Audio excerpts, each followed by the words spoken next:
Please also note that we might be taking some photographs and pictures for social media, and anyone who does not want the image included, you can let my colleagues know. We request the online participants to mute their microphones. We will mute those of you who are not muted. Please excuse us. Given that we have about 2 hours, 3 presentations, and 4 panelists, I will be very strict on time, so I'm apologizing in advance if I cut you short. Requesting anyone to keep their remarks short and to time. And finally, we request the online participants to submit questions in the chat throughout the event, and we'll try to address them later on. Just very quickly, we are meeting today on the sidelines of the UN High-Level Political Forum. This HLPF is particularly important as it leads into this second SDG summit in September. There are many other key UN processes looking at how we achieve the 2030 agenda, including the plans for the summit of the future next year. We are now at the midpoint of the 2030 agenda, and we've heard the SG say again and again is that the SDGs are off track, that they are in crisis. In fact, the lack of data often implies that we don't even know how much off track are we in reality. And this is particularly true of SDG 16.3. We have data on pretrial detention, which doesn't look good, has remained static since 2015, with some 30% of the people being pretrial detainees across the world.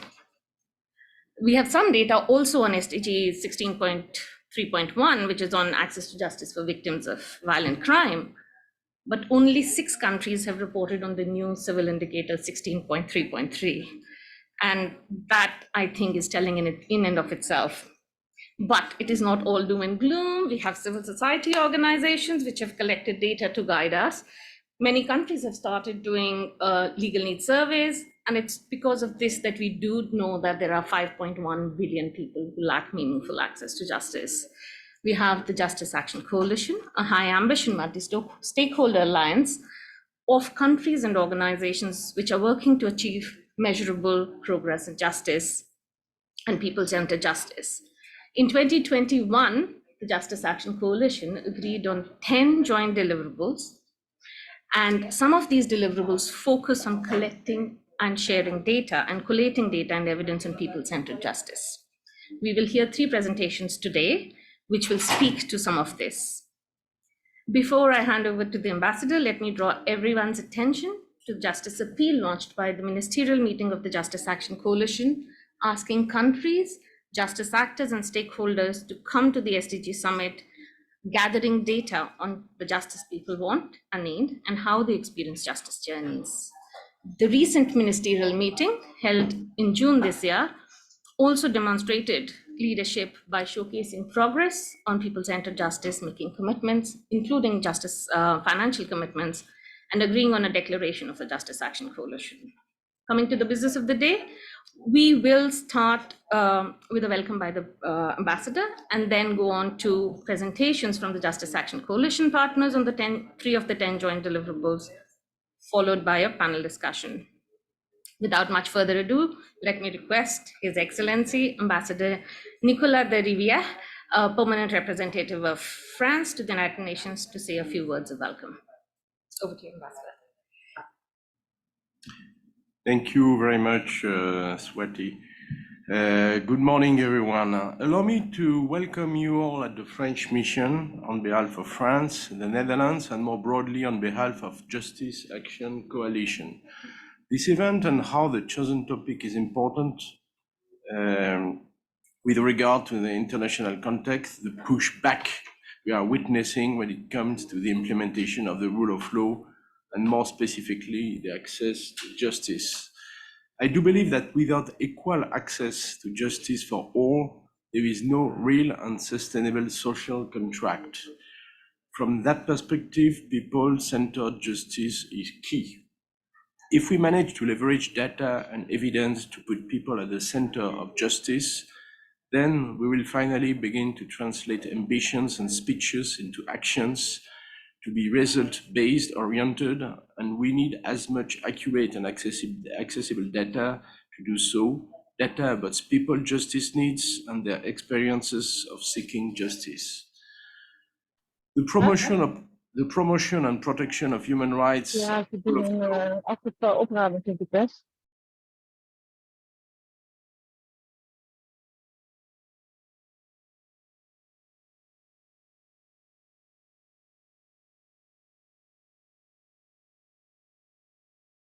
Of France's development policy in line with SDG 16.3. We have also adopted a very innovative strategy on human rights and development in December 2018. It sets the framework for the protection and promotion of human rights through development cooperation and formalizes the integration of a human rights-based approach to development in all sectors of French aid.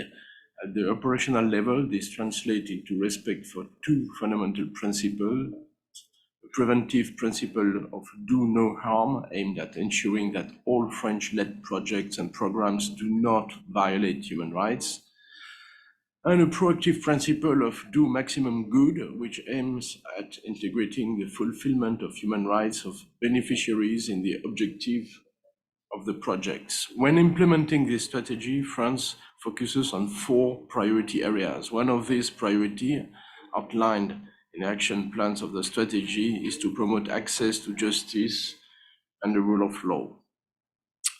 I believe that human rights allow for the achievement of sustainable development. It is a mistake to oppose political and civil rights to economic and social or cultural rights. Both sets of rights are important, they are equally important, but it is not enough to merely create or have a normative framework on rights. People should be empowered to understand the laws which guarantee these rights, use these laws to claim their rights, and in using the law, also shape it so that it works for them. We must focus on outcomes for people and ensure that they can use the laws and rights to prevent and resolve their problems. To conclude, let me assure you that you can always count on my team and myself to convey the rights messages to our authorities, including the necessity to be fully engaged and involved with the coalition to achieve concrete outcome. Thank you.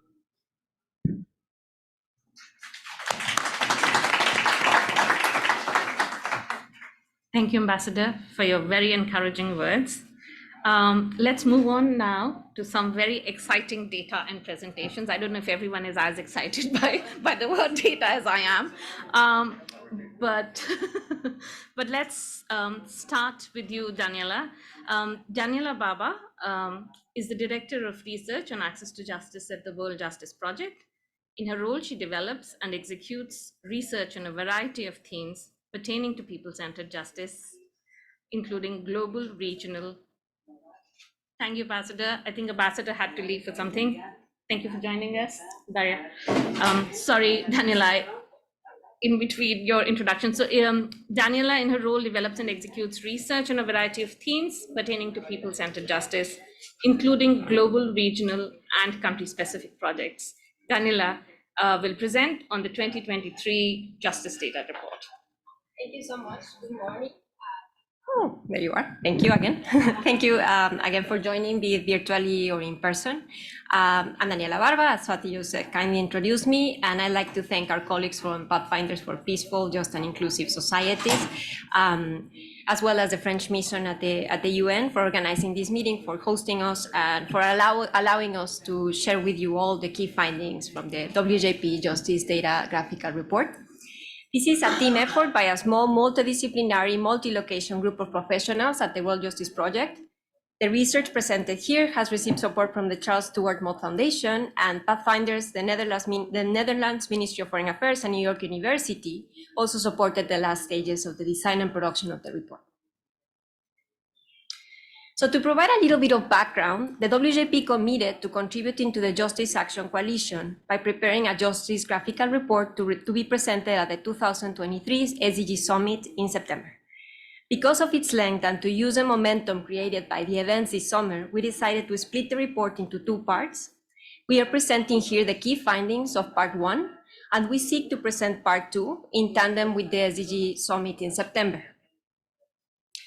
In this first part, we include a nuanced analysis of the prevalence of legal problems, an operationalization of the indicator 16.3.3 for 62 countries based on the WJP's legal needs surveys, country-level estimations of the justice gap because of unmet civil and administrative needs, country-level estimations of other relevant barriers to justice, which are considered for calculating the justice gap, and an updated and enhanced analysis of the economic cost of legal needs in terms of the gross domestic product.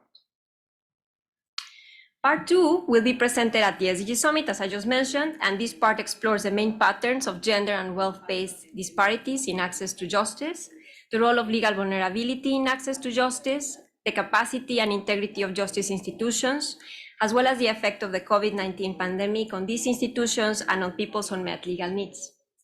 Finally, Part 2 presents an assessment of the remaining challenges in collecting data and justice outcomes. The findings we're presenting here today are based mainly on the legal needs surveys conducted by the WJP in 104 countries over the last 5 years. To provide a better understanding of the analysis included in the report, it's worth noting two things. First, that the report focuses on two primary audiences. One is the stakeholders that operate at the global sphere, to continue making the case for people-centered justice at that level. And second, the report focuses on stakeholders that operate at the national level in order to inform policymaking. So we include findings at the country level, which explains the length of the report. And these country-level findings are then aggregated to provide global-level messages on the status of access to justice. Part 1 also includes an analysis by country-level income grouping.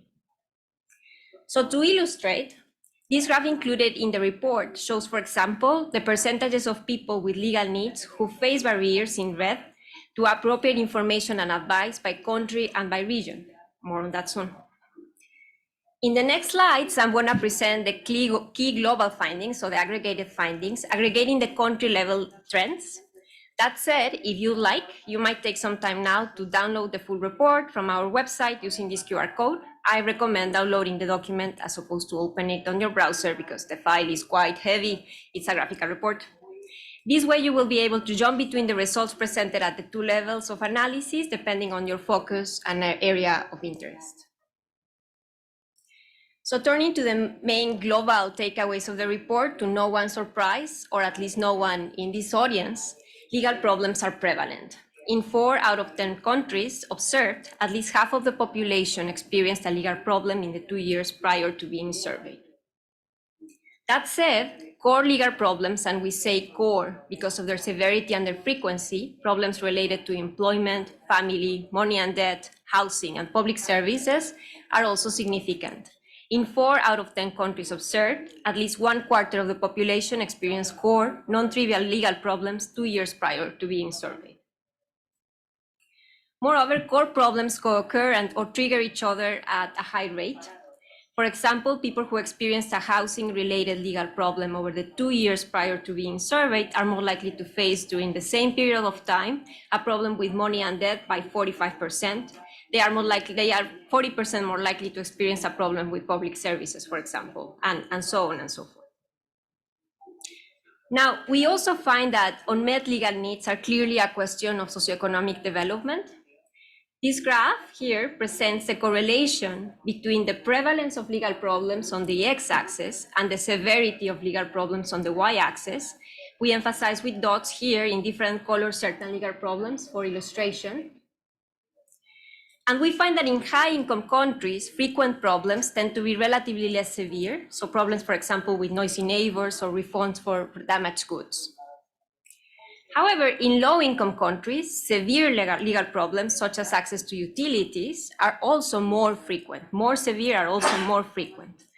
Further, people in low-income countries rank problems as less severe than people in high-income countries. For example, homelessness is considered a problem with an average severity of 7 out of 10 in high-income countries, but only with 4 out of 10 in low-income countries. Yet people's access to formal and informal dispute resolution mechanisms, as measured by the 16.3.3 indicator of the SDGs, is limited. We operationalized the indicator based on the WJP's legal needs surveys in 62 countries, And the graph presented here, which you can find in the report, shows in blue, or in the column on the left, the percentage of those with non-trivial legal problems who could access a formal or informal dispute resolution mechanisms out of those who needed access. We also estimate the inverse of indicator 16.3.3, that is the percentage of people who needed access to a dispute resolution mechanism, but faced barriers to access. This percentage is shown in the column on the right and is represented by the subgroup in red. Looking at the inverse of the SDG 16.3.3 indicator, that is the proportion of people without access at the global level, we find that in 7 out of 10 countries, more than half, or 62% of the population who needed access to a dispute resolution mechanism did not find it. Meanwhile, on the left, we map a measurement of the SDG 16.3.3, or the percentage of people who could access these mechanisms out of those who needed them. This is included in the report. Moreover, considering other types of justice solutions through which people may solve their legal problems, there are enormous barriers to justice. In half of the countries surveyed from those with legal problems, at least 35% could not find adequate information to solve them, and at least 50% did not have access to appropriate assistance and representation. And from those whose problems resolution process or justice journey is concluded, many face process barriers. At least 37% found the process unfair. At least 17% struggled to afford the cost they incurred trying to solve their problem. And at least 10% took more than a year to complete this process. Looking at the effectiveness of resolution processes or justice solutions, in 1 out of 2 countries surveyed, legal problems persisted for at least 31% of people. And the report includes these dimensions of justice in country-level estimates that you can find in the report. A score of these justice dimensions allows us to estimate the justice gap. So according to the WJP, 1.4 billion people are in the justice gap because of their unmet civil and administrative justice needs. Taking into account the dimensions of justice we just mentioned, that is access to information and advice, access to assistance and representation, process barriers to justice, and the effectiveness of justice processes while solving legal problems, the report presents estimates of the percentage of the population in the justice gap at the country level for 104 countries. This graph, for example, shows the subgroups of people facing no barriers to justice in the lighter one, and then those facing 1, 2, 3, or 4 barriers to justice, and we then highlight in red the justice gap as an accumulation of barriers to justice. And put another way, the report also includes the country-level percentages of people who are in the justice gap because of their overall unmet civil and administrative justice needs. At the global level, in half of the observed countries, at least 50% of people have an unmet civil and administrative justice need, that is, they are in the justice gap.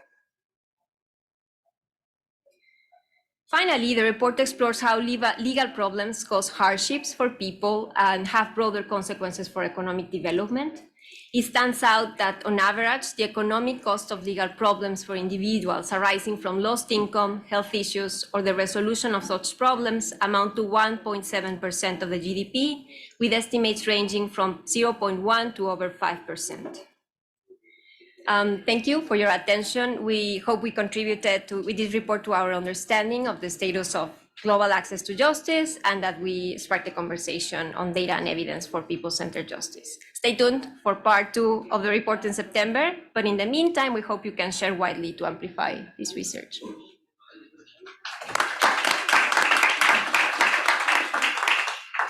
Thank you so much, Daniela. Such valuable information and so much information. I'm so happy that you decided to divide it into 2 parts. There is so much to unpack here. I mean, these things that we know instinctively, it's so good to see them on the screen, that legal problems do co-occur. You do have more severe problems, which are more frequent in lower income countries. People cannot find basic information or get assistance. And that this does impact GDP. So if countries are not moved by the human rights of people, which they should be, then at least that should be an argument which makes them think about this. And we do look forward to seeing more findings at the summit. Let me now move on to our next speaker. We have Maria Fernanda Rodriguez, who is the Senior Advisor of the Ibero-American Alliance for Access to Justice and the Senior Fellow at New York University's Center on International Cooperation, focusing on justice for all in the Ibero-American region. Prior to this, Maria Fernanda was the Vice Minister of Justice in Argentina. She was also the Sherpa to Minister Garavano, co-chair of the Task Force on Justice. Over to you, Ms. Maria Fernanda Rodriguez, to present the regional report, progress report on the Ibero-American region.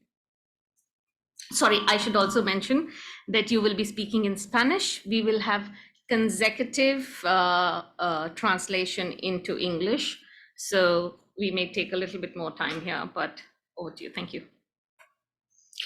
Buenos días a todos y a todas. Antes que nada quiero agradecer la posibilidad de participar de esta reunión de expertos donde estamos reflexionando sobre cómo aprovechar los datos y la evidencia para poner a las personas en el centro de la justicia. Quiero agradecer quienes me van a acompañar en el panel, a Daniela, es un honor que venimos trabajando con ella en la alianza, y también a Tatiana Pavlova de la OCDE, y por supuesto a todos quienes han hecho posible que este evento se realice hoy. No los voy a nombrar a todos, son muchos, pero gracias. Si quieres. Good morning. First of all, I would like to thank you for the opportunity to participate in the expert meeting where we will reflect on the idea of harnessing data and evidence to put people at the center of justice. And I would like to thank Daniela Barbara and also the WGP and Tatiana Pavlova from the OECD from sharing this roundtable. And of course, to everyone who is has organized this event, and I'm not going to mention everybody because it's a lot of people. Los datos y sistemas de información son elementos que son centrales para la formulación de las políticas públicas, facilitan la realización de los diagnósticos y la identificación de las necesidades, las tendencias, y también nos permiten ver los espacios de mejoras de las políticas públicas. Creo que particularmente quienes estamos hoy aquí, creemos firmemente en eso, en esta idea que dice que las acciones y los procesos de decisión deben estar basados en datos y por lo tanto el éxito de nuestras acciones se basa en gran medida en ello. The data and the information system are central to the formulation of public policy. They facilitate the diagnostic and the identification of needs, trends, and room for improvement in the public policy. And I believe that everyone that is here, believes in that, in the decision-making process, that it must be based on data. And I believe that those who are here particularly firmly believe in this.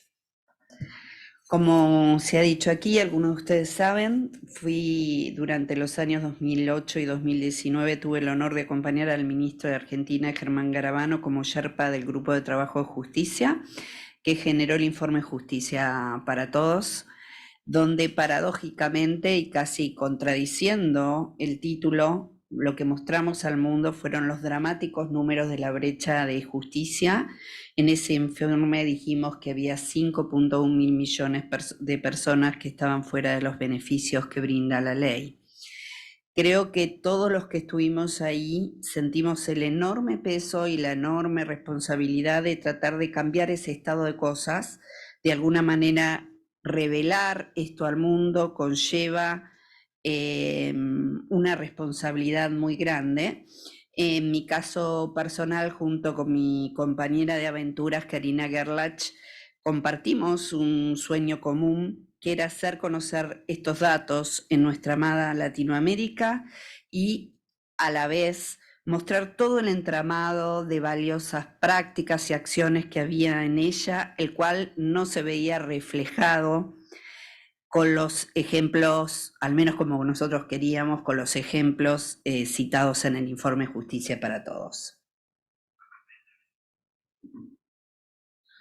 Some of you know, during the years 2018 and 2019, I had the honor of accompanying the Minister of Justice of Argentina, Germán Garabano, as a Sherpa in the Justice Task Force, which generated the Justice for All report, where paradoxically and almost contradictingly, the title we showed the dramatic numbers of the justice gap.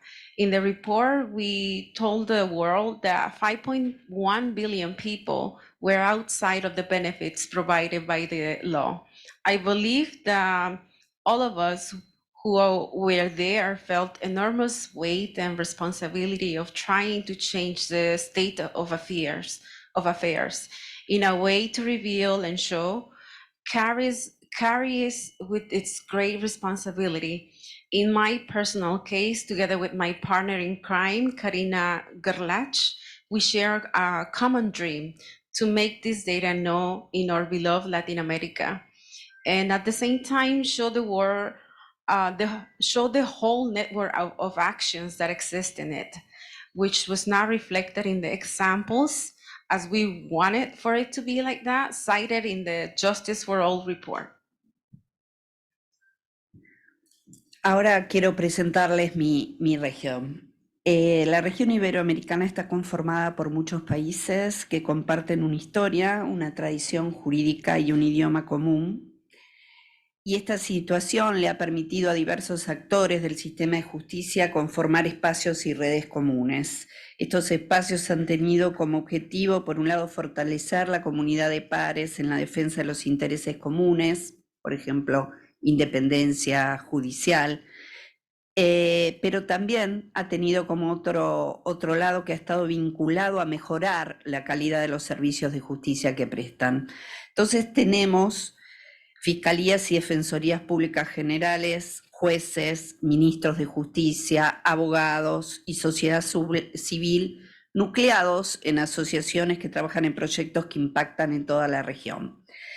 Esta situación, que es única en el mundo, nos ha permitido conformar este espacio de coordinación neutral, que es la Alianza Iberoamericana, entre las diversas organizaciones públicas y privadas de la región vinculadas al tema de justicia, que buscan compartir experiencias, buenas prácticas, soluciones a problemas comunes, promoviendo el trabajo en conjunto con el fin de acelerar la implementación del objetivo 16 en nuestra región. And now I would like to share about my region. The Ibero-American region is made up of many countries that share a common history, legal tradition, and languages. And this has allowed the various actors in the justice system to create common spaces and networks. The objective of these spaces has been, on one hand, to strengthen themselves and a community of peers in defense of a common interest, and on the other hand, to improve the quality of the justice service they provide. This is why we have prosecutors and public defenders, judges, ministers of justice, lawyers, and civil society gather in associations that work on projects that have an impact on the entire region. This situation, which is unique in the world, has allowed us to create this neutral coordination space where the different public and private organizations in the region linked to justice issues seek to share the experiences, good practices, solutions to common problems, promoting joint work in order to accelerate the implementation of Goal 16 in the region. El movimiento de acceso a justicia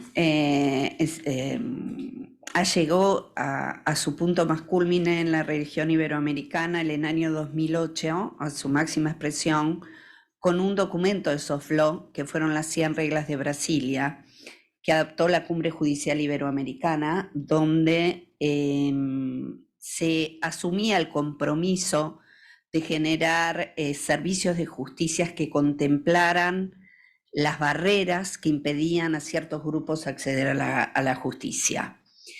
De alguna manera, lo que hemos logrado a través de la alianza es superar un escalón más, no solo esta mirada que tiene enfoque diferencial respecto de determinados grupos, sino conformar este movimiento donde la alianza ya es parte y está trabajando en mejorar el acceso a la justicia alrededor del mundo, donde sus miembros también entienden que los cambios deben hacerse desde este enfoque, que es el enfoque de justicia centrado en las personas, tomando las consideraciones a las personas y sus necesidades, y para esto necesitan producir evidencia de lo que funciona. De alguna manera, este es el primer impacto de la alianza. La región necesita promover y movilizar apoyo político y financiero para poder acelerar la implementación del objetivo 16 y lograr un acceso igualitario a la justicia. Es muy importante que tengamos esto presente, que a través de este primer hijo reporte podamos decirle a la comunidad global con una voz muy fuerte, con una voz muy unida, cuáles son nuestros aciertos, así como cuáles son nuestras necesidades y los desafíos que tenemos pendientes. Decirte que esta conceptualización de la justicia centrada en las personas, hoy, gracias a la Alianza Ibero-Americana, está en el corazón del gran ecosistema de justicia iberoamericano.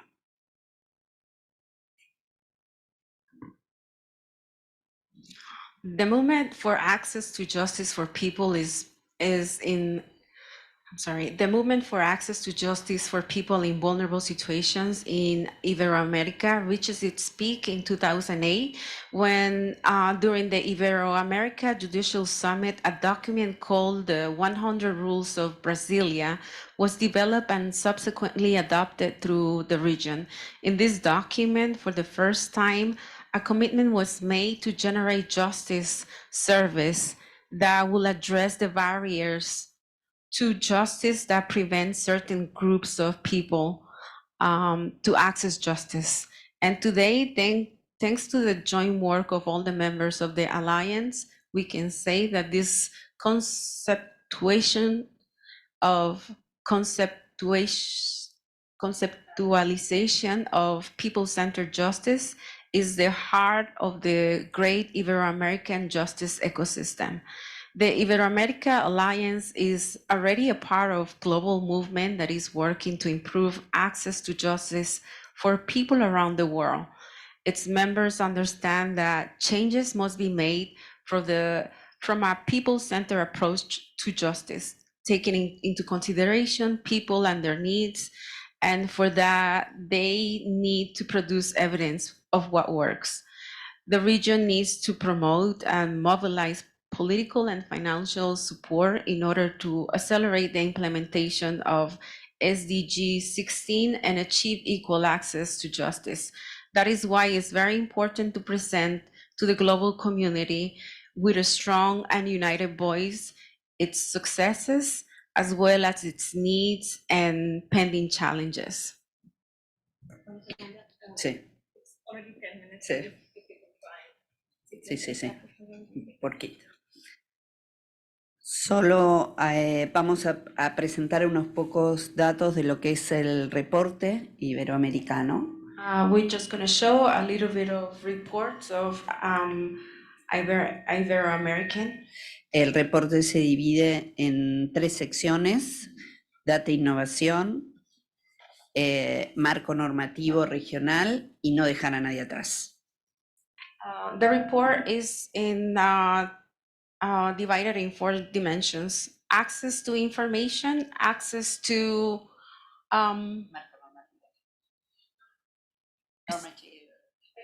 framework, I'm so sorry, and then not leaving anybody behind. Esta primera sección estuvo liderada por UNDP, World Justice Project y el CEJA, el Centro de Justicia de las Américas. Estas son las 4 secciones que ustedes pueden ver allí en la pantalla. Section 2 of the report was led by the Conference of Ministers of Justice of Ibero-American countries. COMGIP,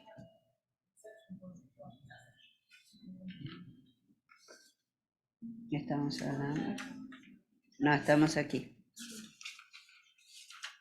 Acá, estoy mostrando esto. so sorry, the first section was led by UNDP, WGP, and CEJA. Bueno.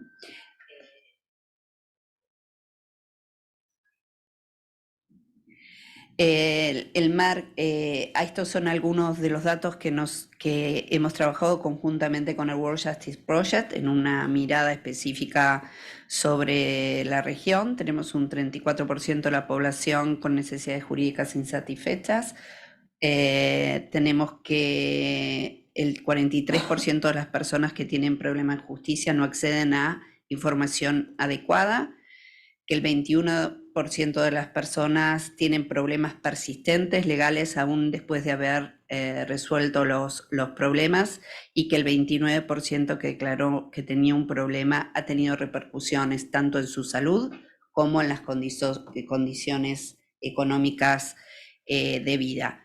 Solo aclarar una cosa, tengamos presente que muchos países de la región tienen un índice de pobreza que supera el 34%, así que piensen dónde están, quiénes son los que no acceden a la justicia.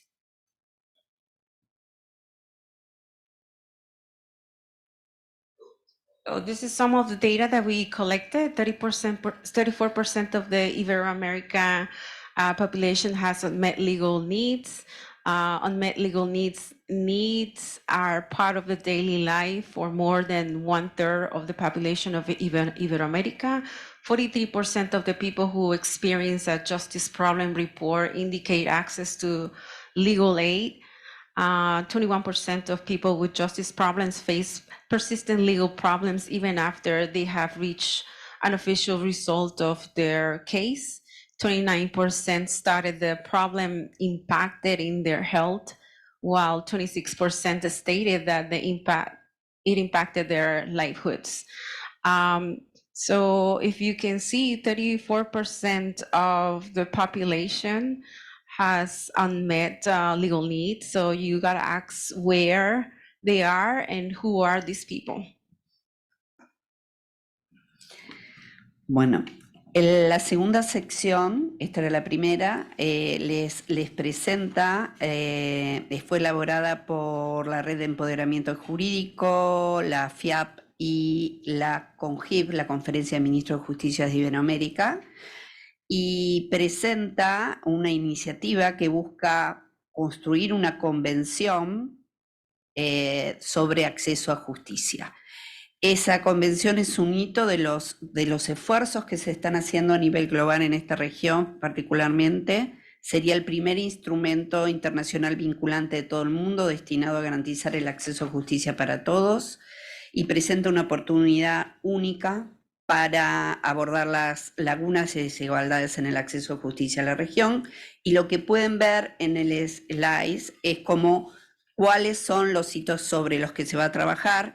Les pido que miren, por favor, la que está diciendo que tenemos que trabajar en datos y que tenemos que producir evidencia. Bueno, solo lees esto. Esta. Ok. Decí quiénes son y estos.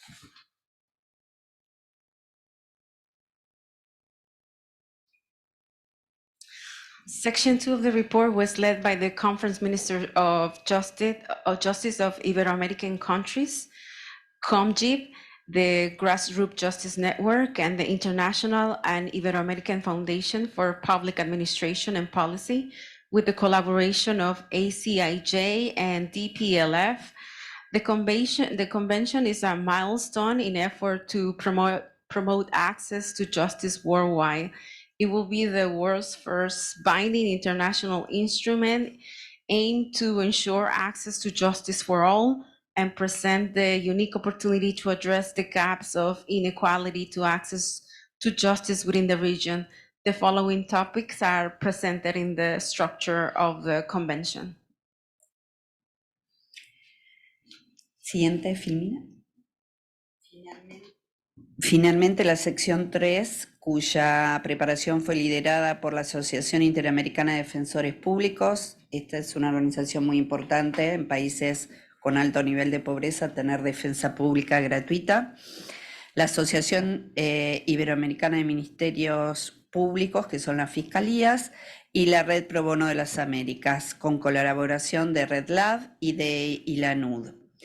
Esta sección analiza los esfuerzos de los actores regionales para no dejar a nadie atrás, tratando de cumplir con la agenda con la promesa global sostenida en la Agenda 2030, se basa en el marco normativo de las 100 reglas de Brasilia y nos va a mostrar prácticas significativas que se han dado en la región, y quiero aclarar, a nivel regional, no individual de cada uno de los países, sobre las personas en condición de vulnerabilidad, que han hecho con mujeres y niños, que han hecho con la juventud, con LGTBIQ+, con migrantes, con personas indígenas, y finalmente dan un informe sobre todo lo que tiene que ver con la asistencia jurídica en el sistema interamericano de justicia, que es algo que impacta muchísimo a nivel grupal y de comunidades, y justicia comunitaria. Section 3, whose preparation was led by the Inter-American Association of Public Defenders, which is very important in countries where they have a high index of poverty. The Ibero-American Association of Public Prosecutors and the Pro Bono Network of the Americas, with the collaboration of Red Lab and IDLO. This section analyzes the efforts of regional actors to leave no one behind, fulfilling the overall promise of 2030 agenda for sustainable development with respect to access to justice. Based on the regional normative framework for access to justice for people in conditions of vulnerability, the 100 Rule of Brazilians, Section 3, presents initiatives in which defenders, prosecutors, and lawyers are involved in providing access to justice among groups in situations of vulnerability, such as women and girls, youth, LGTB, QI, indigenous population, ethnic and regional minorities, migrants and refugees, vulnerable groups in American system and the community system. Justice.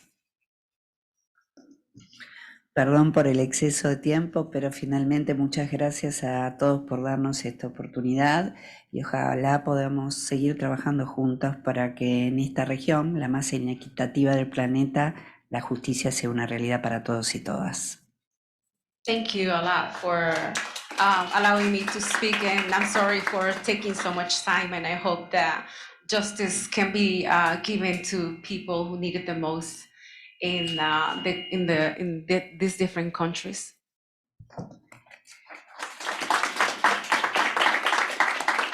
Thank you so much, Maria Fernanda, for sharing data from the region and also talking about how you are going about the process. The report and the Alliance is such a good initiative to bring data and good examples from the region, which often remains unknown to the English-speaking world. So thank you so much for that. The proposed Convention on Access to Justice for All, it shows the leadership of the region, and if it comes into fruition, it'll be amazing.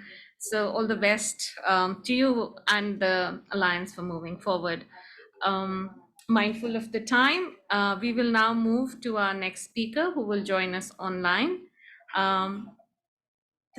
We have Tatiana Petlova, who's been working with OECD since 2010 and is currently the head of division for policy coherence on SDGs in the Public Governance Directorate. She leads the OECD work on gender equality in public life and on equal access to justice by developing international standards and advising governments on gender-sensitive policy making and people-focused access to legal and justice services. Thank you for joining us, Tatiana. over to you. She will present some highlights from the ongoing work on the SDG 16.3.3 report. Excellent. Thank you, Swati, and good morning to all of you who are currently in New York, and of course, good time of the day to all of the online participants. I'm really pleased to be joining this conversation on behalf of the OECD on this important global issue of access to justice and people-centered justice. And I'd like to thank the governments of France and the Netherlands, but also all of the partners for making this possible. As was mentioned by all of the previous speakers, access to justice is not a luxury, but a fundamental right that affects all aspects of daily life of all people.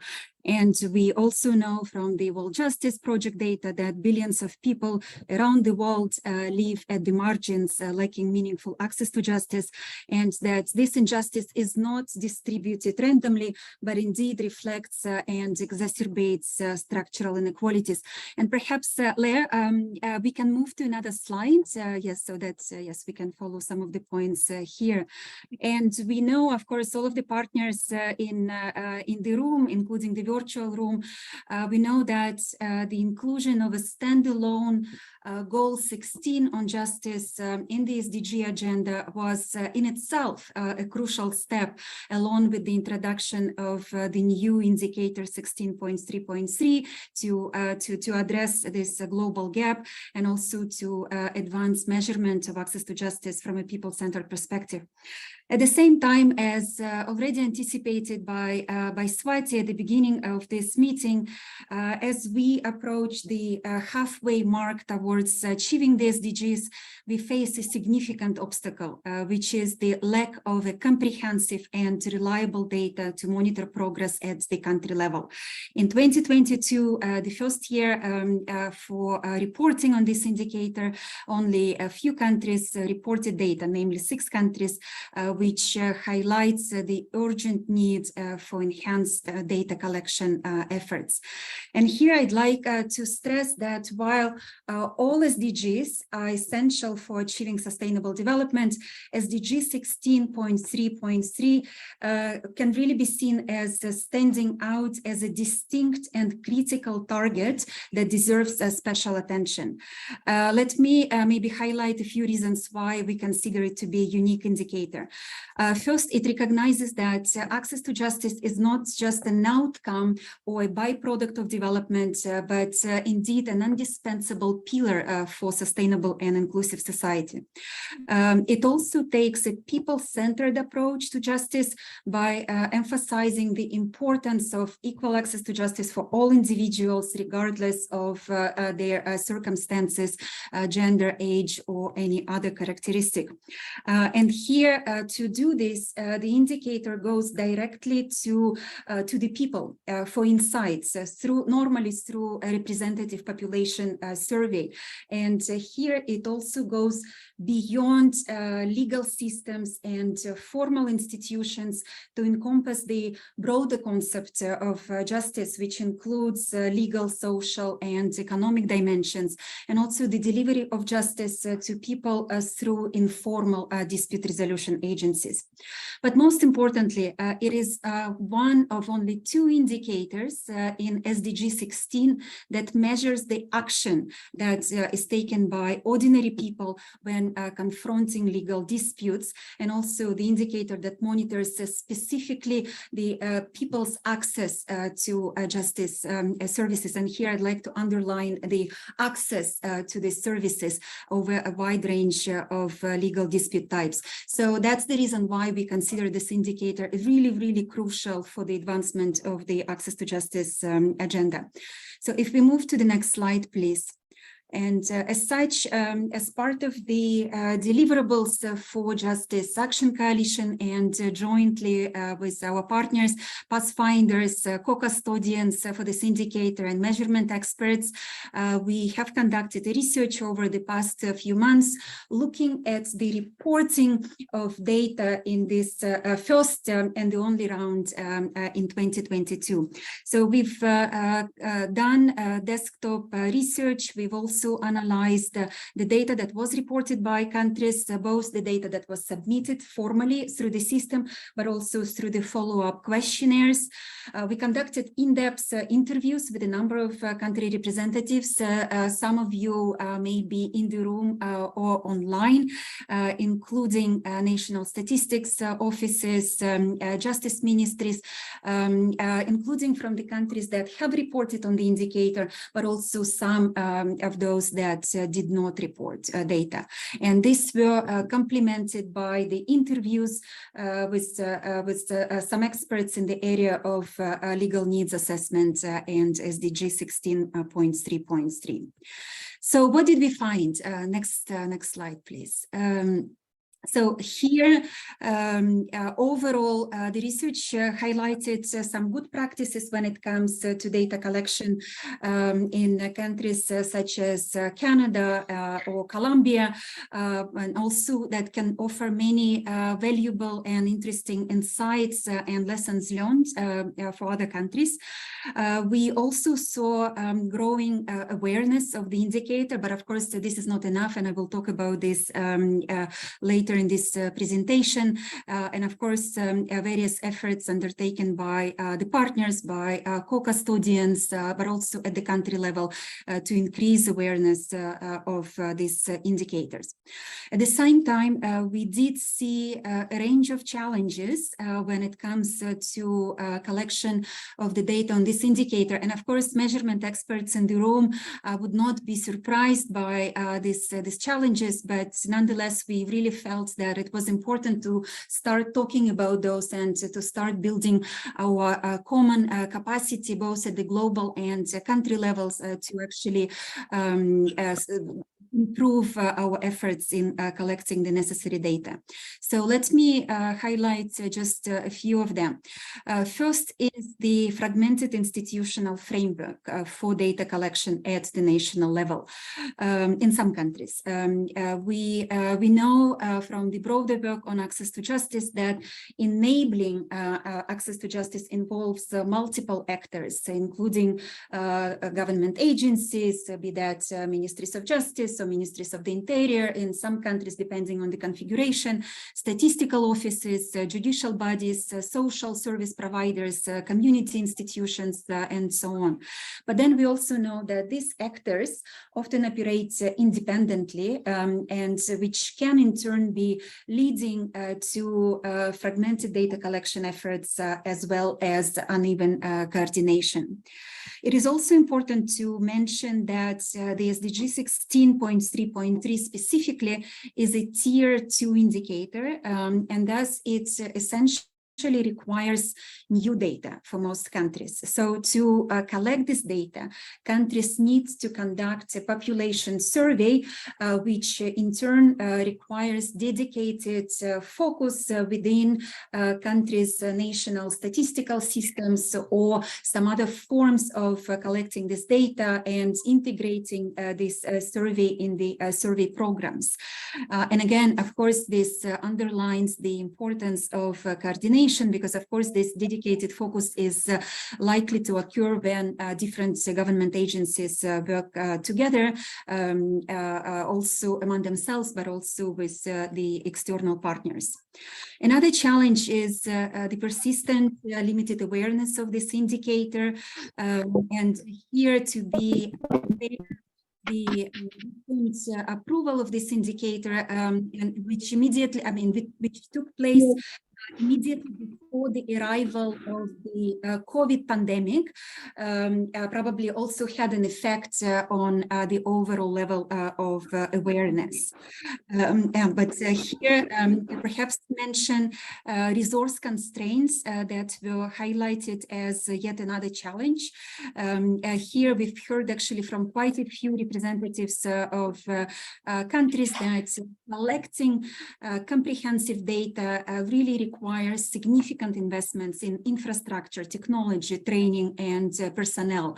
And this is where many countries reported facing limitations that impeded their capacities to establish robust data collection processes. And the final challenge to briefly mention here is the lead time for data collection. Here, again, given that there is a need to integrate this data collection in the broader processes across the countries, this can be quite time-consuming, both in the setup and the implementation. So our advice to the countries is to really start working early on planning for collecting this data, but of course we recognize that this is not always easy. So next slide, please. In light of these challenges, there is, of course, a need for action both at the global and country levels in order to ensure that we get this indicator right. Next slide, please. So just to make sure that we, yes, looking at the right elements. Here as co-custodians, we will be exploring possibilities to engage in new and more targeted ways to increase awareness of and also commitment to this indicator, building capacity and continuing developing supporting tools.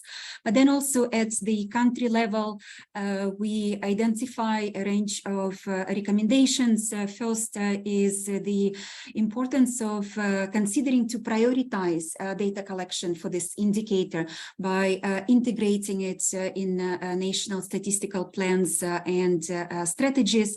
Then, of course, strengthening institutional frameworks and coordination among all of the various actors involved in data collection.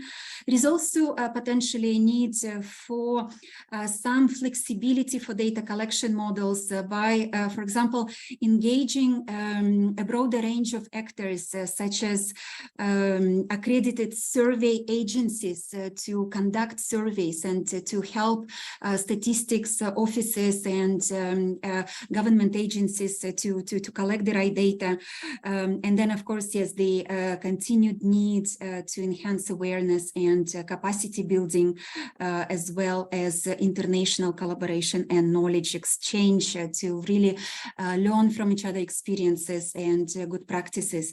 And here I'd like to mention the two upcoming events, which will provide an opportunity for this exchange. First is the UN World Data Forum 2023, which is taking place in Canada in August on 22nd to 26th of August, which will present an opportunity to exchange experiences on this indicator, as well as the upcoming OECD roundtable on access to justice, which will be graciously co-hosted by the government of Slovenia in December, which will again focus on both the challenges and good practices in collecting data for this indicator. Mindful of time, so let me jump to the next slide, please, to briefly highlight some of the available tools to support countries in their efforts to measure progress under this indicator. Not to go in any detail, you can find this information both on the OECD website, but also the websites of our co-custodians, UNDP and UNODC. First is the Legal Needs Surveys and Access to Justice Guide that aims to offer methodological guidance to support countries in conducting legal needs surveys or specific survey modules for SDG 16.3.3. Of course, I hope many of you are aware also of the SDG 16 survey initiative tools, which are developed by partners from UNDP, OHCHR, and UNODC, which really consist of survey module questionnaires to facilitate the collection of data for all of the SDG 16 indicators. And then we are currently working with partners to develop low cost and... Tatiana, sorry to interrupt you, but can you just try and wind up in 1 minute? Yes, I'm finishing. Thank you, Swati. So just to mention that there are these new surveys that are being developed that can help countries, particularly those that are struggling with the resources and capacities to integrate those modules in the existing survey initiatives that they have undergo. And perhaps before concluding, I just would like to mention that the OECD Council has adopted today a new OECD standards on access to justice, which we call a recommendation on access to justice and people-centered justice systems. And here, this instrument is another addition to the toolbox to help countries to make people-centered justice happen. And I'd like to take this opportunity to really thank all of the OECD countries, all of the partner countries for their commitment and leadership in making this happen. But then, of course, many of the partner institutions that are present in this event. So I'd like to pause here and, of course, happy to answer any questions. Thank you so much.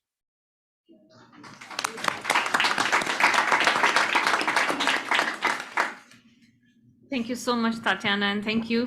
Thanks also to OECD for your leadership on this, on creating these tools, which are super helpful. On SDG 16.3.3, it was, I think, as expected, limited awareness of the indicator, but also in terms of how much sometimes population-based surveys costs. I think I was talking to someone who was saying under SDGs, was it probably 7 population surveys required across the SDGs? And what does that mean for countries if they have to do 7 of these for each of the SDGs? And for us to think through how we can be more effective when we think about how the burden on countries and how countries could probably come together and maybe do 1 or 2 and include some questions from different kinds of things that they want to know. But let me stop here. Thank you for all the speakers, for your very, very interesting presentations and the data that we saw. And we look forward to your reports by the SDG Summit, which should be very exciting. I'm mindful that this was the time for question and answers. We have from Karina Carpintero from UNDP to share insights from Argentina's initiative to measure access to justice by testing the use of SDG 16.3.3 indicator in a national poverty survey. So that speaks exactly to some of this. So maybe, Karina, I will request you to keep your remarks to 2 minutes, mindful of the time, and then we'll see if there are other questions that we will do.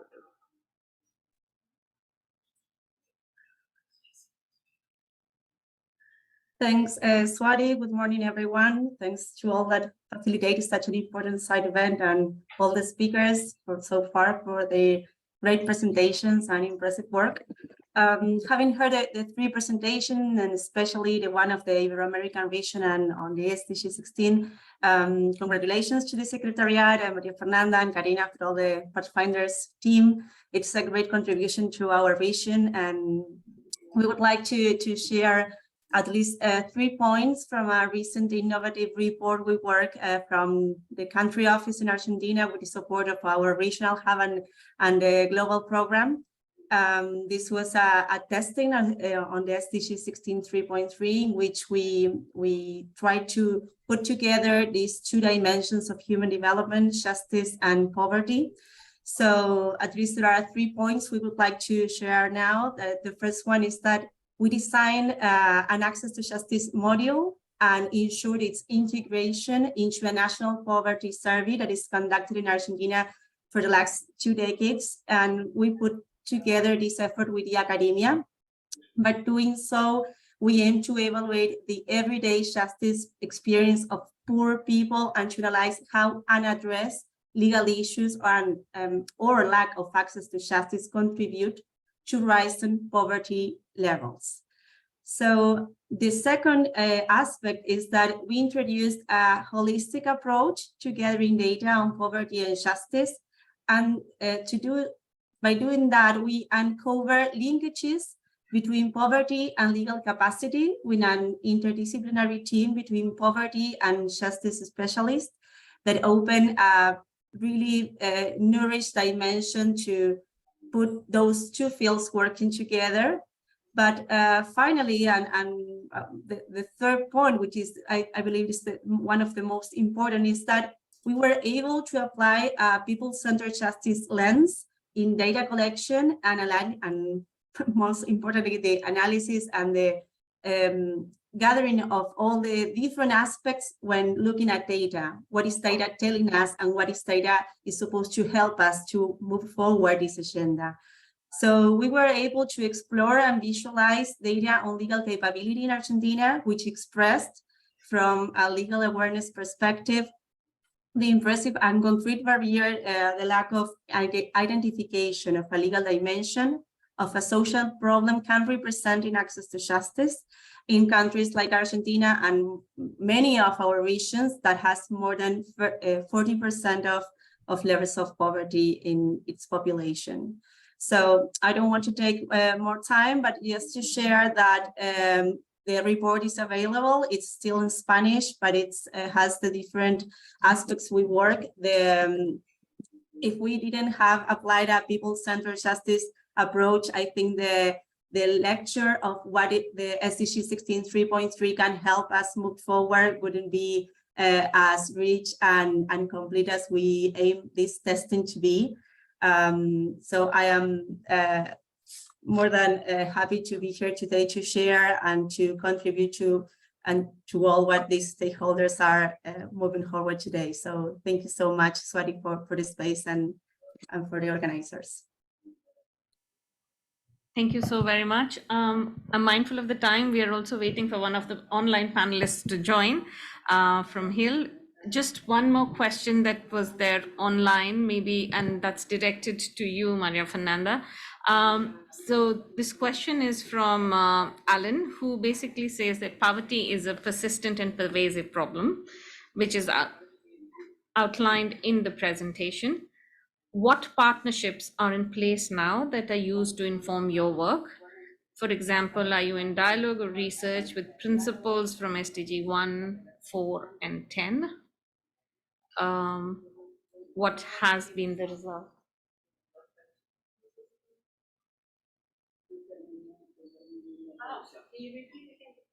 Do you want to read the question and translate in Spanish for me? Sorry, Laura. Do we have the question here? Sure. You can say it. Yeah, you can say it. Oh, just do that.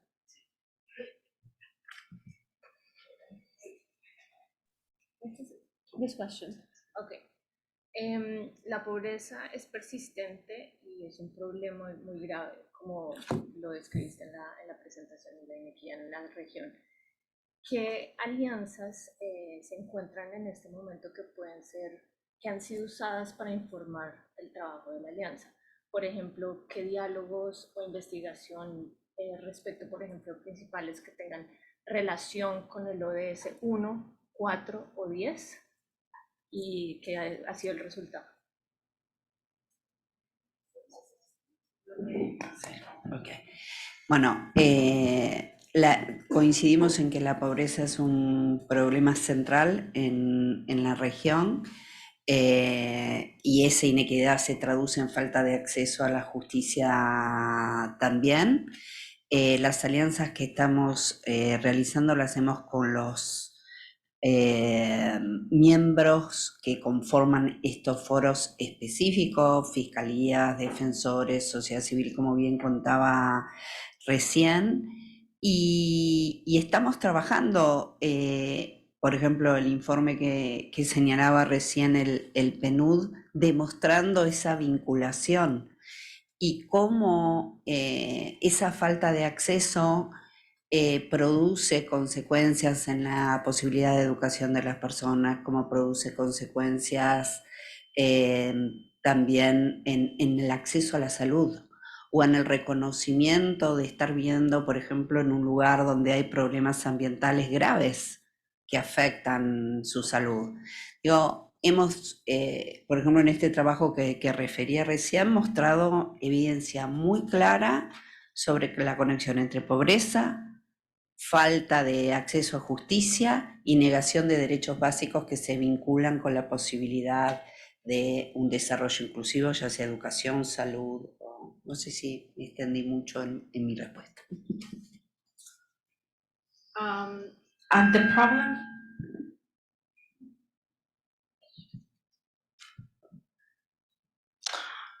the problem is central in the region for lack of access to justice.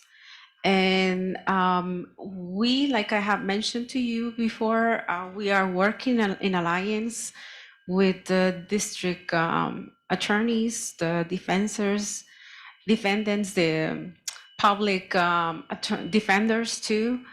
And so we are working in the report of Pennant, which shows the link of the relationship and the lack of access to legal access, and then health, and this all has a connection, and it shows that when there is a lot of poverty, there is a lack of justice, and also the lack of rights.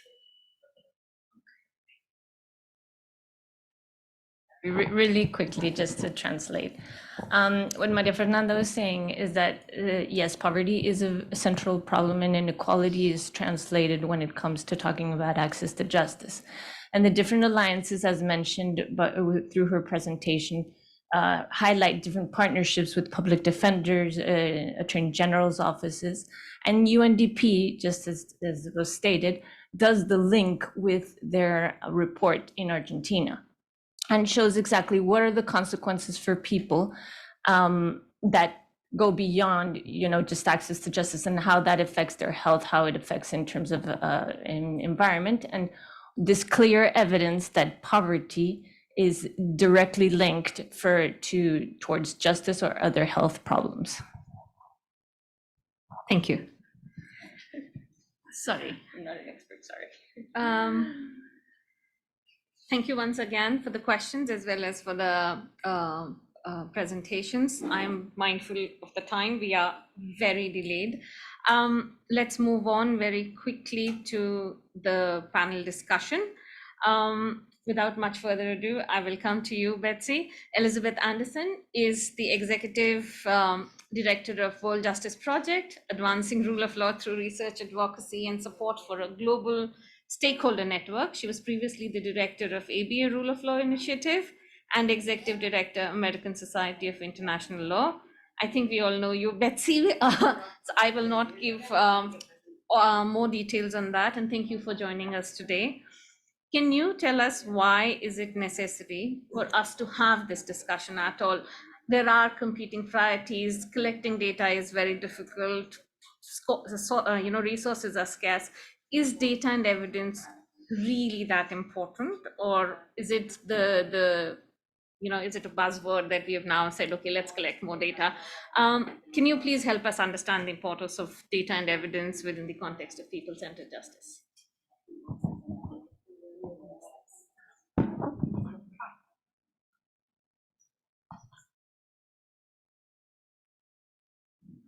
Thank you, Swati, and thank you very much to Pathfinders for convening us, and all the other co-sponsors, to the French Mission for hosting us in this beautiful spot, to the Justice Action Coalition for really generating this research agenda 2 years ago that brought us here today and is propelling us forward.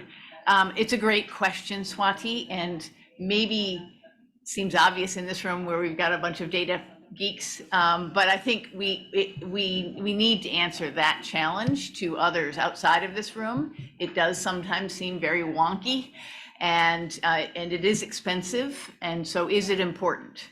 And I think I would say resoundingly yes, especially when resources are scarce, so that we can determine how to spend those resources efficiently, effectively. We need this data. And I'll identify quickly 4 reasons why the data and evidence are important. And this conversation is important. One is really to underscore the gravity and seriousness and importance of this access to justice gap. We hear these really eye-popping numbers: 1.4 billion people who lack access to civil justice, 5.1 billion people outside of the protection of the law. and the relationship to other things we're trying to solve through the SDGs, health, poverty, food security, and so on. And so the data really make that case in important ways. That's number one. Number two, the data help us understand the problem so that we can actually target effective interventions. And I think the Justice Data graphical report that Daniela presented makes this case very clearly, that the data provide insights that we wouldn't otherwise have about, for example, the variance in justice problems across populations, across jurisdictions, and their prevalence. The data show things like the fact that most people aren't turning to the formal justice system with their problems. That's really a game changer in terms of thinking about solutions. We learn things about the co-occurrence of justice problems, again, in ways that shape our interventions.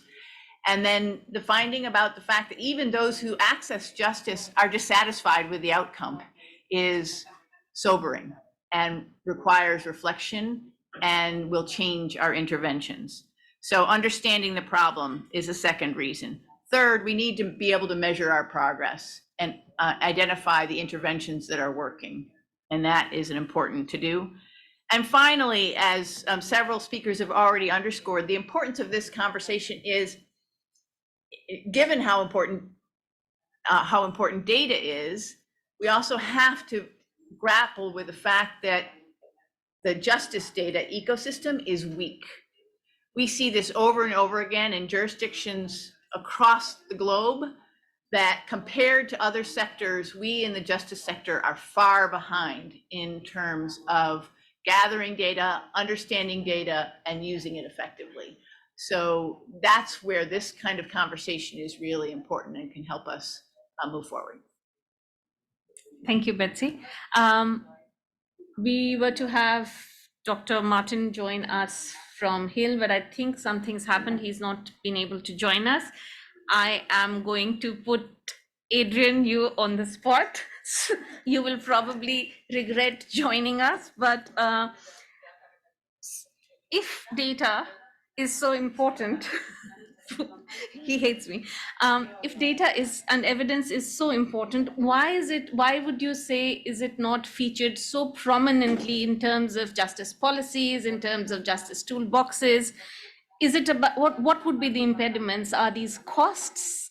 If it is costs, then are there effective ways of collecting data? Is it primarily political will? What would you be political impediments, and why do you think we are here where we are? Why don't we have enough data?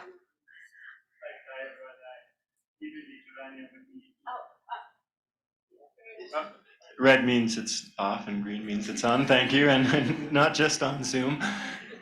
Wonderful to be here in person and seeing so many familiar faces. I'm Adrian DiGiovanni with the International Development Research Centre Canada. We're part of Canada's official development assistance. We're a funder. We fund research, data, and evidence in the Global South primarily.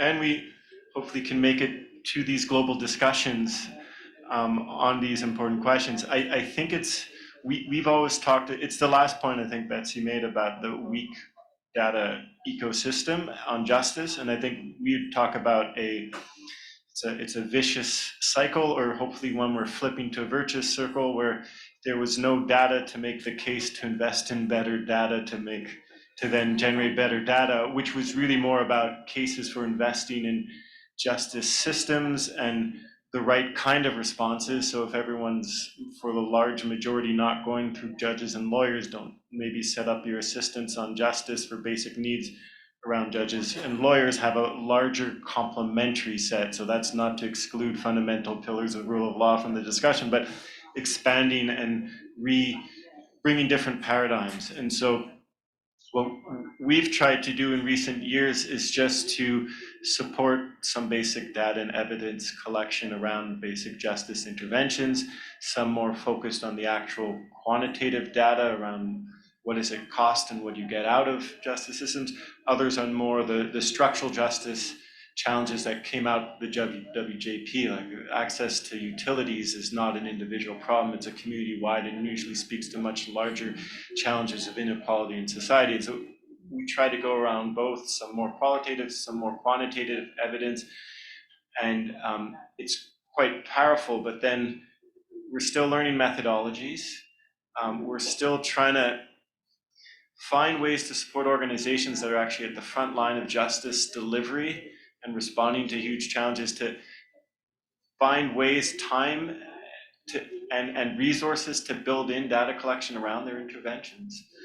And then also these type increasingly what we talk about knowledge sharing, so among communities of practice, organizations, but then getting it to policymakers, national level, global level. I think we are slowly moving, and that's been the power of an SDG over the last 7-8 years, going from real data deserts to starting to see blooming ecosystems of data. It's small, but we just have to build the momentum, and so Matthew will talk about some of those efforts we're hopefully starting to support and other things. And so I'll stop there, and thanks for calling.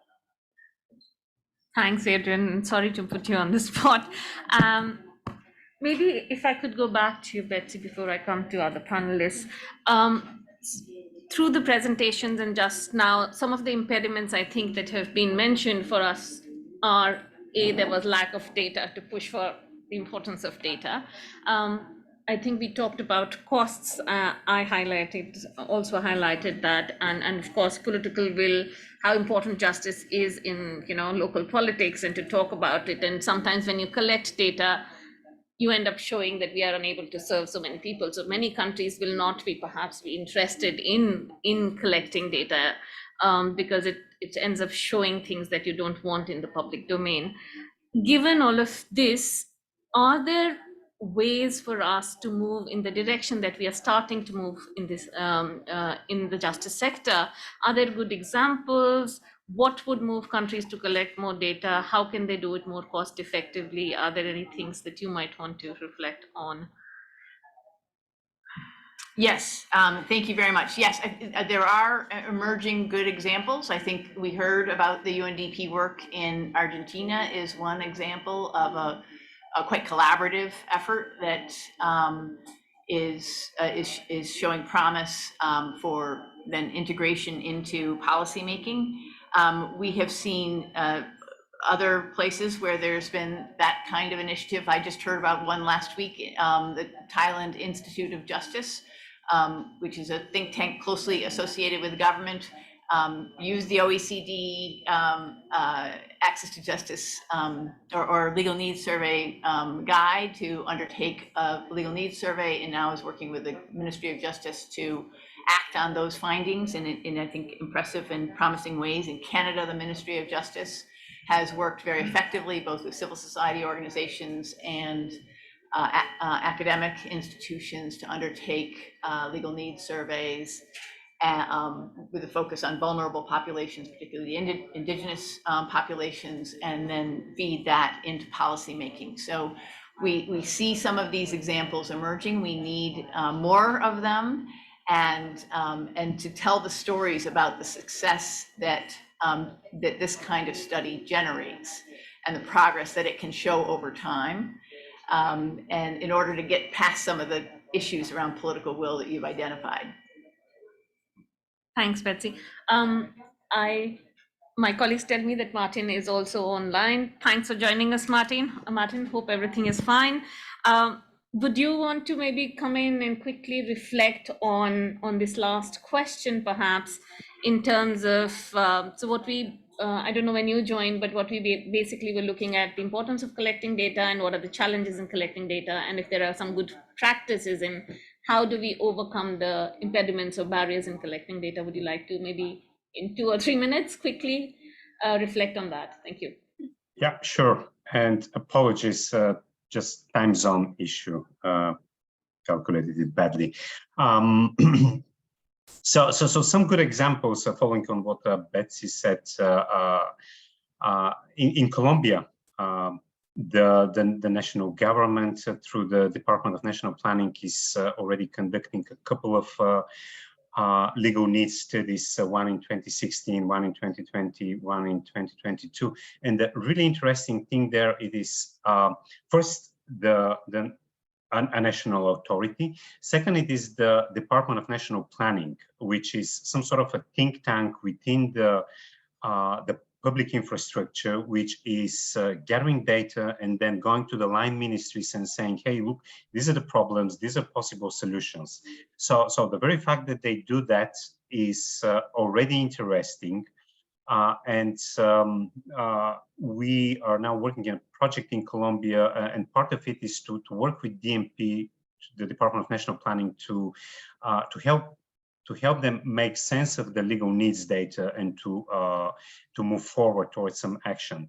And my second example is Kenya, where Chief Justice Martha Koome is operationalizing her vision, which is called Social Transformation to Access to Justice, which itself is a very interesting document. But now she's writing a plan how to make this vision a reality. And then data is a very big part of that. And the most interesting thing that I wanted to share with you is that Chief Justice Martha Koome is saying, yes, we need more justice needs data. But she and her team are saying, but we also need to start balancing the data that is being generated in the official justice field, which of course in Kenya, like in many other countries, has huge bias towards cases, towards resolution, towards duration of cases, a clearance rate, etc., etc. But you don't see the people there. So what her team is saying, yes, we need justice needs data, but we also have to soften up the official statistics and then to look at justice beyond the cases, beyond the 300,000 family cases, to figure out what the parties did experience during the process, what the parties did get out of it.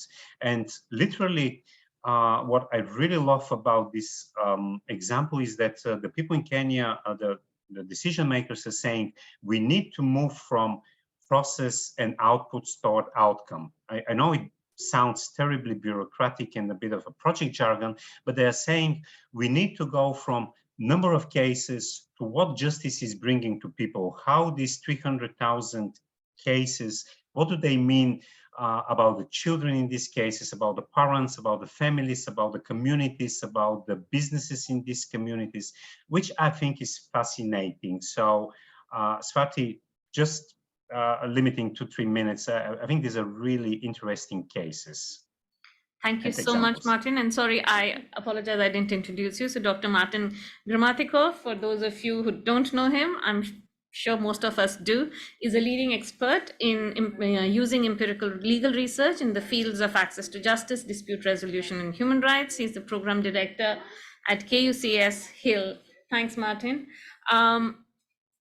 Let me now move on to a different perspective, perhaps.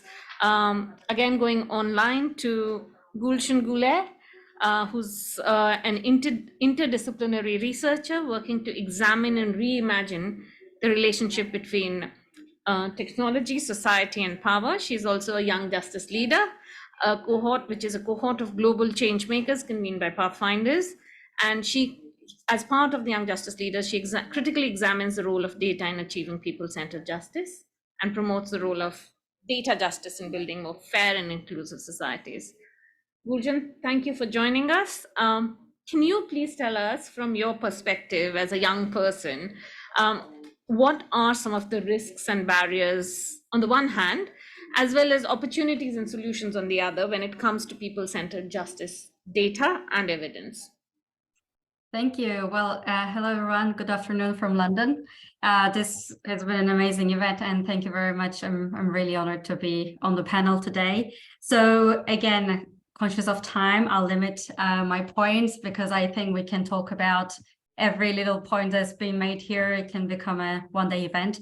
But in regards to risk and barriers, I really do think we have to think more critically about data. I haven't heard anything mentioning of data bias or how data can really duplicate already existing imbalances in society. I mean, just especially in an area where like justice, where it's highly political and there's so much, so many imbalances in the field. I think data can amplify these, and then on a higher, even a more higher level.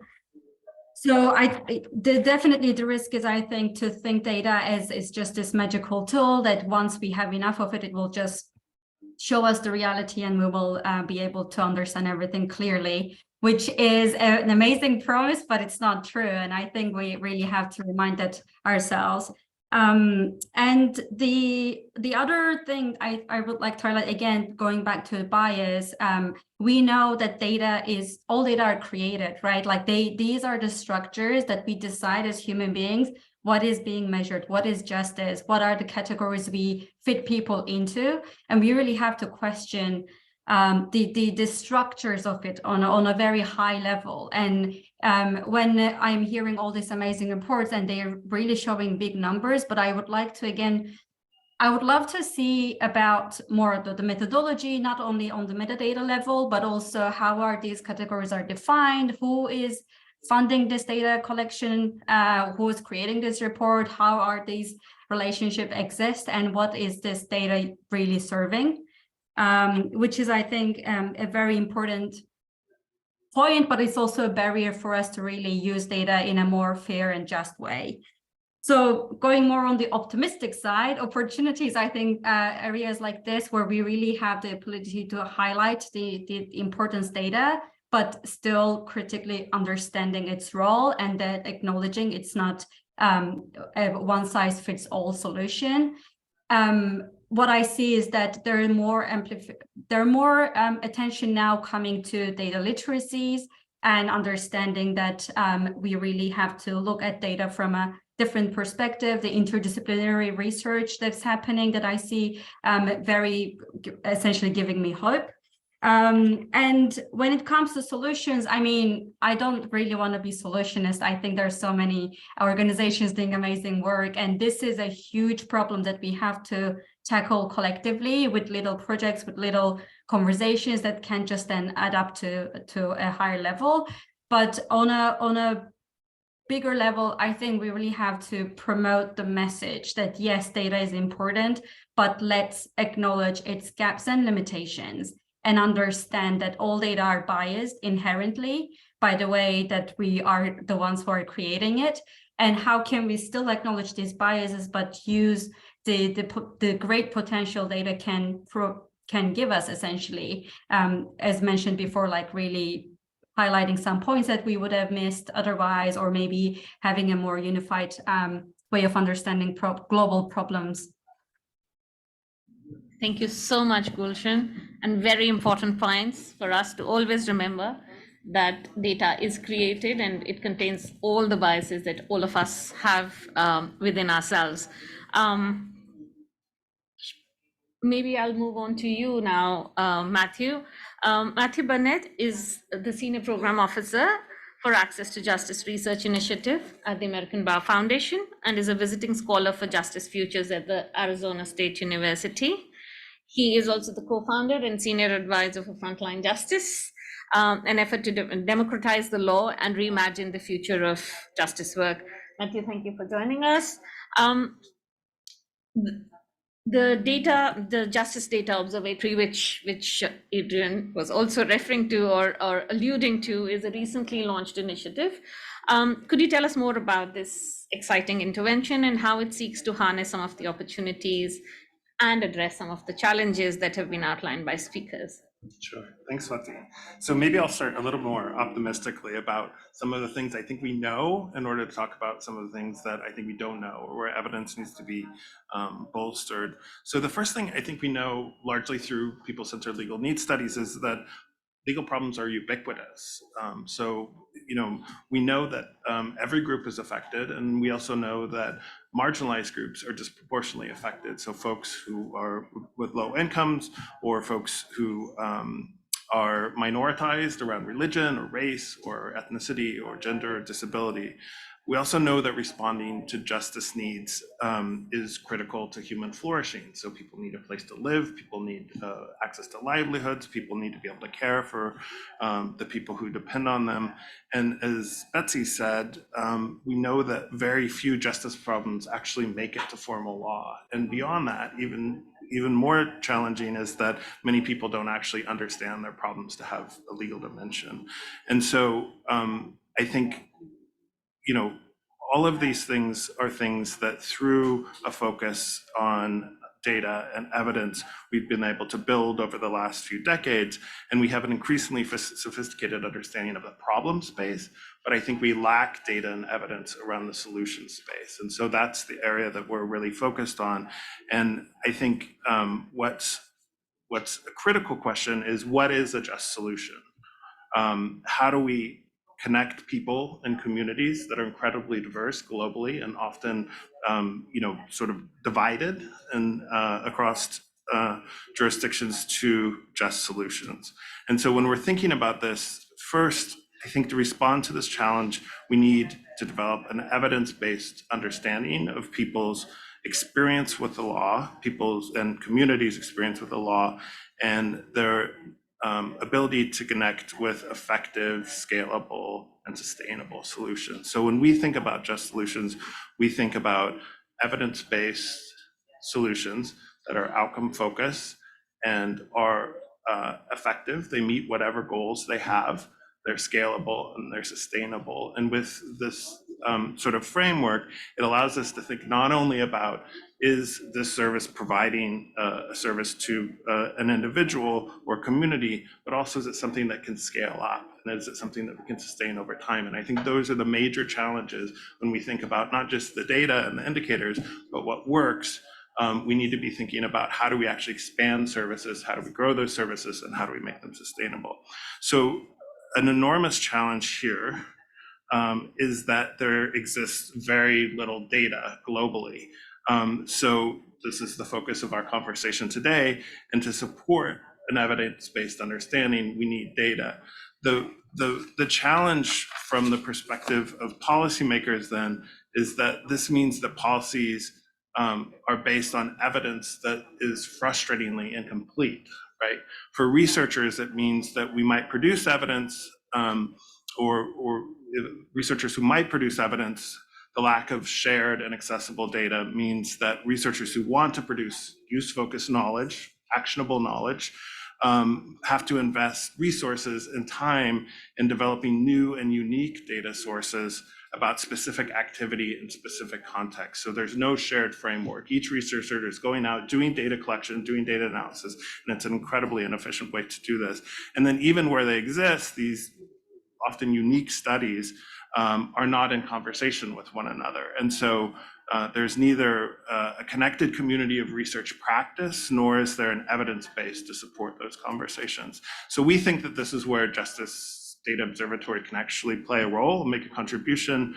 JDO was funded initially by the IDRC and in partnership with the World Bank and OECD. And its ambition is to support researchers, policymakers, civil society actors around the world to develop shared and people-centered research agenda that reflects people's experience of the law and what works to achieve the critical outcomes that we care about. And so working with our partners, the three areas that we identified initially as priorities are inclusive development, poverty reduction, and democracy. And so as part of our initial launch, we've undertaken an initial research project that's looking at those three dimensions using a framework that involves dimensions of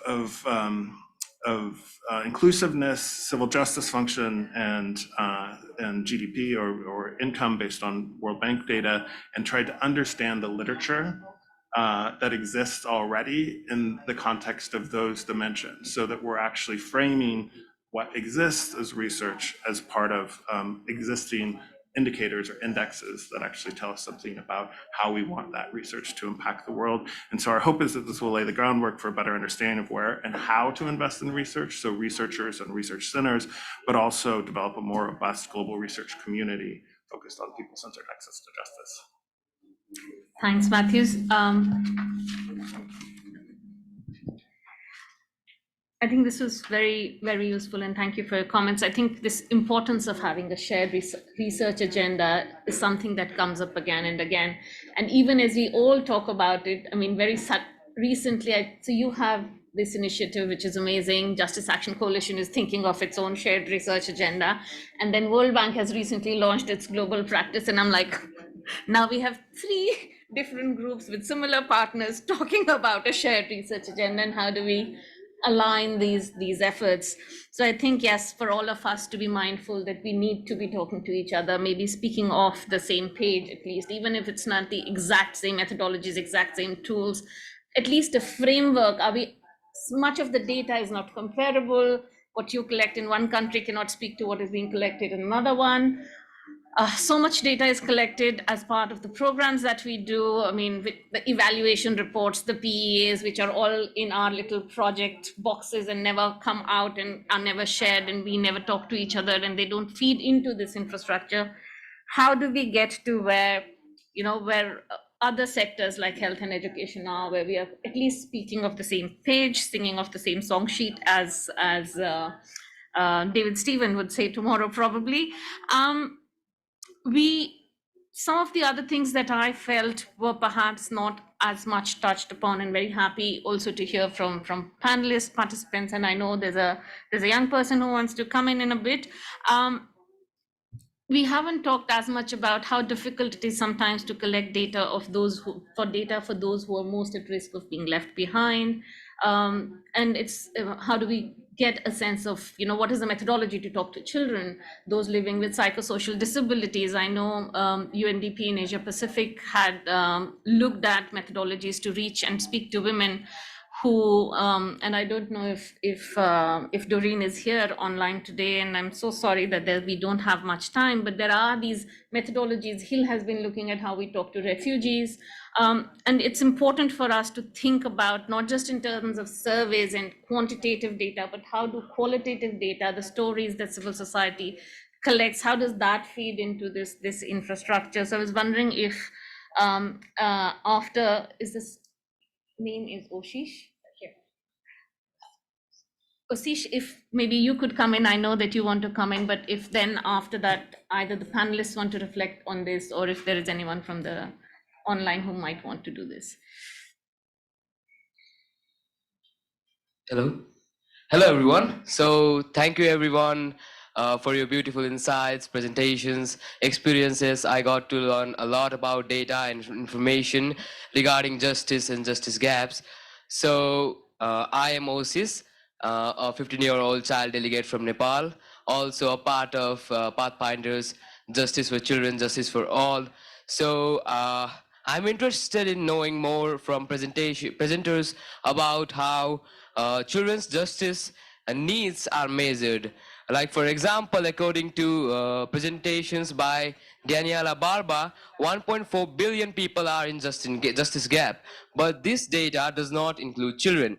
So the numbers would have been a lot more than just 1.4 billion if it had included children. Like, another example would be according to the Maria Fernanda Rodriguez in section 3 of report structure, where it has the topic leave no one behind. Everyone was included except children. So yeah, girls are included but not the boys. Justice for children is like a key to people-centered justice and justice for all. So why is that the case, and what's the solution for this? Thank you very much.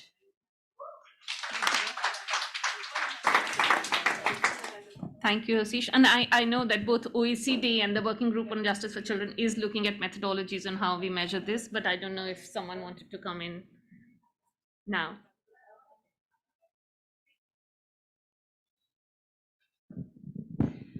Thank you so much for pointing that out. I think it's a really fair remark. It is challenging to survey vulnerable populations. We're definitely willing to contribute, in the ways we can to, improve the methodology to do that. As you know, there are ethical concerns when you're surveying children, precisely, similar to the reasons stated before by one of the panelists, and you need to take those into account. It's just, implementing a survey with adults is already challenging. We're already facing challenges to do that.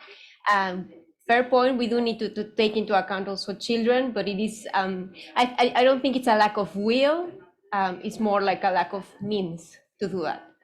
But yeah, we'll definitely contribute in the ways we can to get there. Thank you. I don't know if there are, Claire, you wanted to come in, and sorry, and Tatiana, you maybe Tatiana. My apologies. Yes, I'm not able to raise a hand, but so that you know, I'd like to intervene. Go ahead. Okay, thanks. Now it's just to respond to this question on justice for children. The OECD is developing methodologies, as many of you know, on how to measure legal needs, both from the quantitative and qualitative perspective. I do acknowledge that there are particular challenges related to ethical concerns related to do no harm concerns, as well as the additional costs. But I fully agree with the comments that we cannot be talking about justice for all without justice for children. So we do need to be developing the necessary methodologies to be collecting this data. We have conducted the legal needs survey in Latvia, and indeed what we've learned is that every third child reported experiencing some form of a legal problem, whether they recognized it that it's a legal problem or not. So again, just to underline the importance of collecting this data. Thanks. Thanks, Tatiana. Claire, over to you, and then to you, Christina. And I think, and one more. Okay, so last 3 questions, and then we'll close.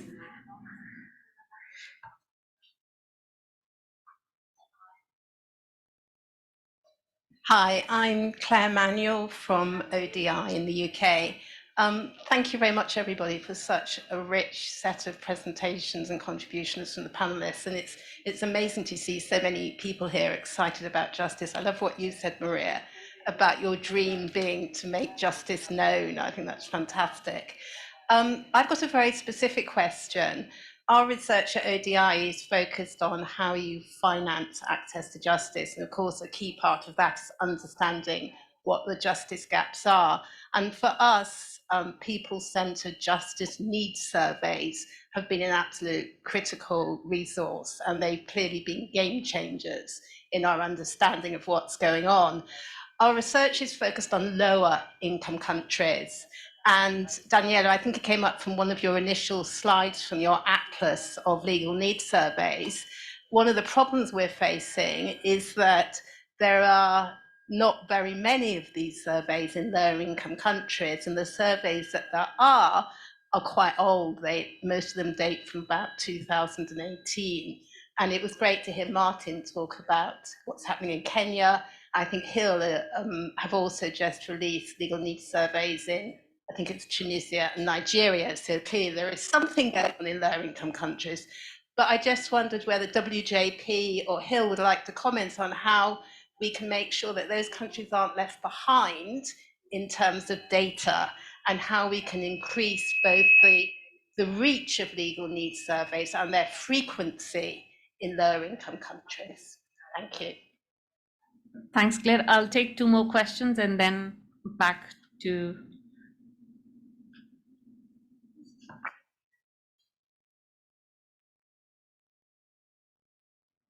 Thank you. I'm Christina Kamiru Hinda from African Center of Excellence on Access to Justice and the Executive Director of Tanzania Network of Legal Aid Providers.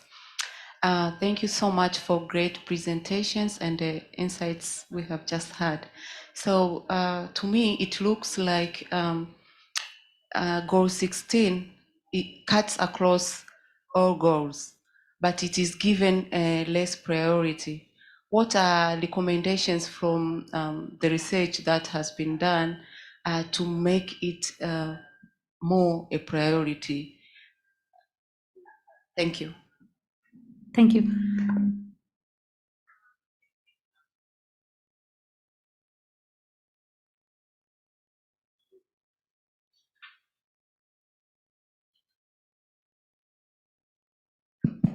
Thank you. My name is Zakir Hussain. I'm from Bangladesh. We are practicing, access to justice for 25 years almost. Basically, we're focusing on informal justice system. When the reports is somewhere is written that extrajudicial dispute resolution, I will say that not to use this word because extrajudicial killing really is common in Bangladesh. So it's better to use the informal justice system and formal justice mechanism. That sounds good. But what I wanted to say that there's a people-centered justice. So most importantly for us, those who are practicing the informal justice, promoting informal justice system, because you see that 4 million cases are pending in the court. Court cannot settle it. It takes 50 years to settle all the cases, and mostly that is the historic criminal cases. The 60% cases are non-criminal, or more, so that can be settled at the community level. So people go to the court, but it takes long time. So as you say, people center. Then this is what is said: empower people to access to services, empowering people with the knowledge. That's most important. What is the knowledge? Knowledge is human rights, education, legal education. Then it will automatically change the justice-seeking behavior. And the second part is the use of for prevention. This also helps for prevention. So I think that we should do something for the informal sector, informal justice system. What is happening? What are the mechanism does exist in different countries? So this is one of the important areas until the many governments helping us, Canadian government helping us to infrastructure building and all these, but we get less money, less funding, less support for empowering people with the knowledge and information. That's most important areas, because on the DFID, one supported with the funding. Sir, I'm sorry, we have to be mindful. Thank you, but your point well taken. Importance of funding frontline service delivery, funding informal justice systems is crucial, and we will in fact be having a discussion on financing justice tomorrow.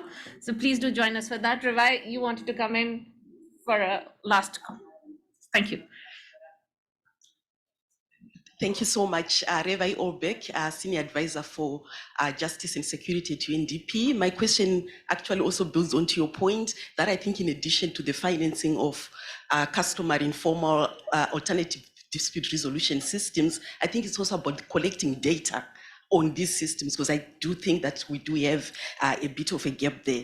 I would also like to hear from the panelists, I think again on data collection, in particular on crisis, humanitarian and conflict settings.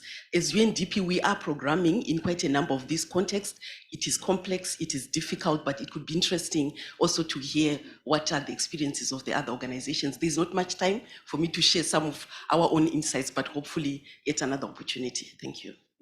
Absolutely. Thank you, Revai, for reminding us of the complex situations in which many of us work and how difficult it is to collect data in some of the contexts for some of the people.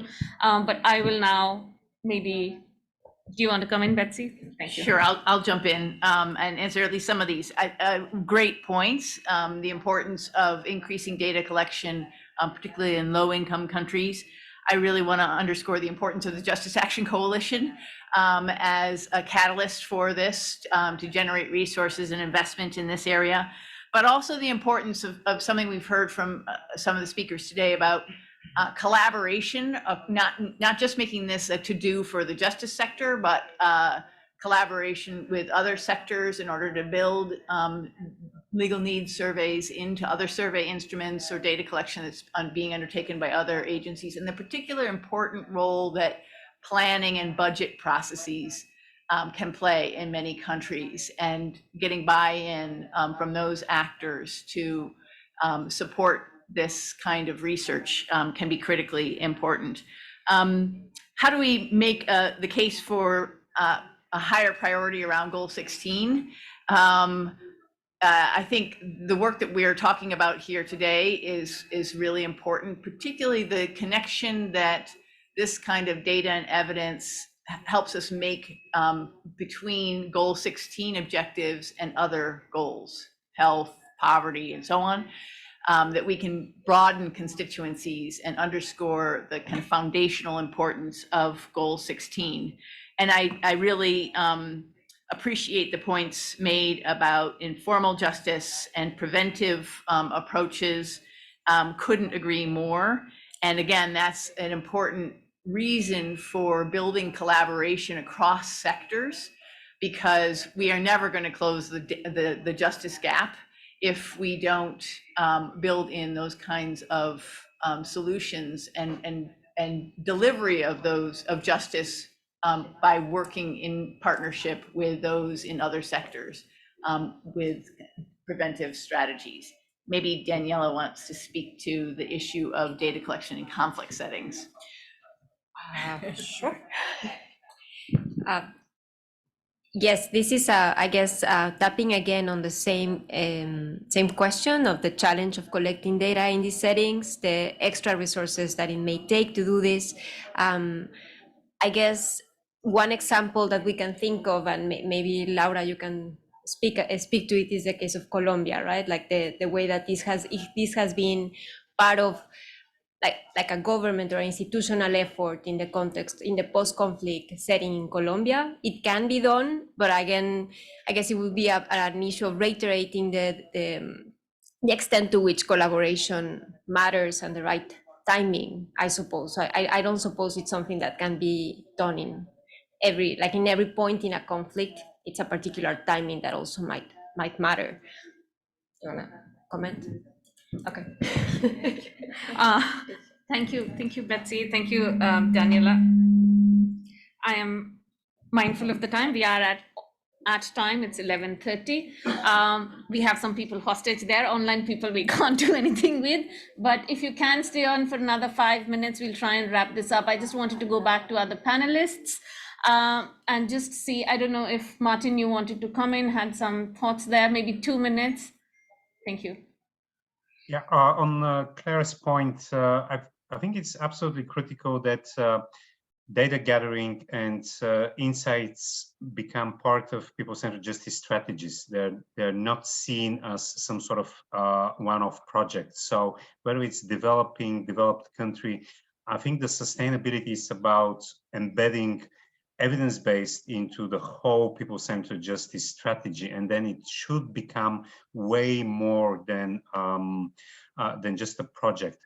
Second, it's very important, and I point to what Matthew said, that capacity is very limited, and it's not only limited, but it's also biased towards the global north to the west. So it's about gathering data, but also analyzing data and moving from data to action where the problems are. And this is very important, and how to raise this capacity is a key question that we as a community have to discuss. And my last point is, I still think that as a community we have to come up with a more solid theory, but also with much more examples how evidence about needs, experiences, outcomes are turning into action. For now, we are pretty good with the legal needs studies to show the problems. Did we manage to solve many problems or to help policymakers, service providers to help to solve such problems? I'm not sure, and I think this is our new challenge, to get insights from data, to turn data into action, and to make sure that this action happens in the places where the problems are. And then I believe justice needs studies will become embedded, will become instrument for change, and will become part of a broader ecosystem. I don't have time now, but I really believe that justice needs studies are just the beginning, but certainly not the end of people-centered justice data. Thank you. Thank you, Martin. I don't know if any other panelists wanted to come in.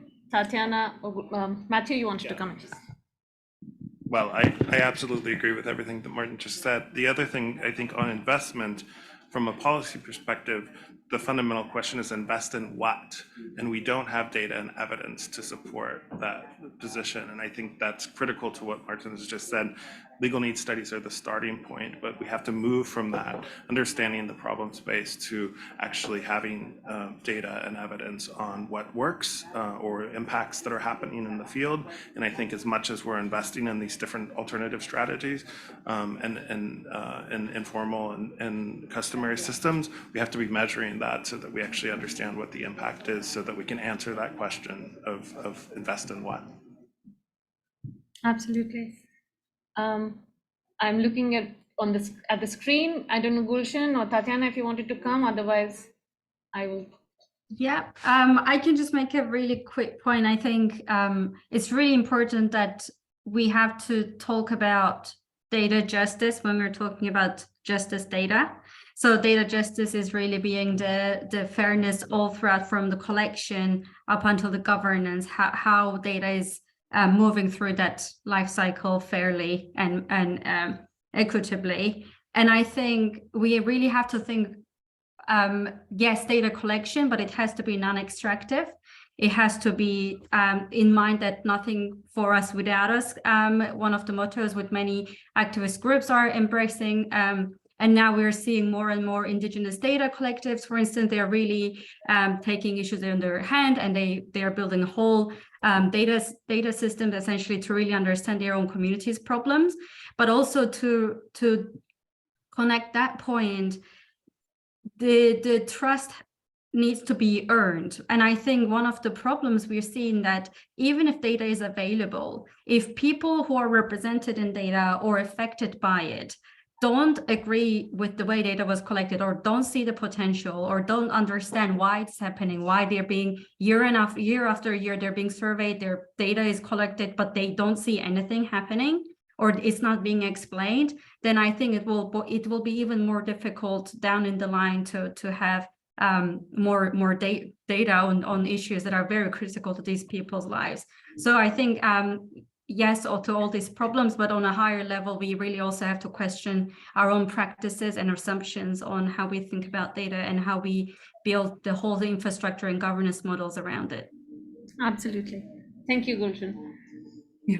Maybe, Swati, if you allow me just to quickly jump in here to agree with everything that's been said by Martin and Matthew, to emphasize the importance of a holistic measurement framework, that indeed the legal needs service or even the measurement of the progress under the SDG 16.3 is the starting point. We really need to understand the extent to which different kinds of justice processes, justice services are meeting and responding to the legal needs of people, including the new and emerging types of needs. And if we are looking at the climate change issues, if we are looking at the emergence of the digital space, so are our justice processes able to respond to the different new legal needs that are posed by kind of this new challenges that the world is facing. And then, of course, cannot agree more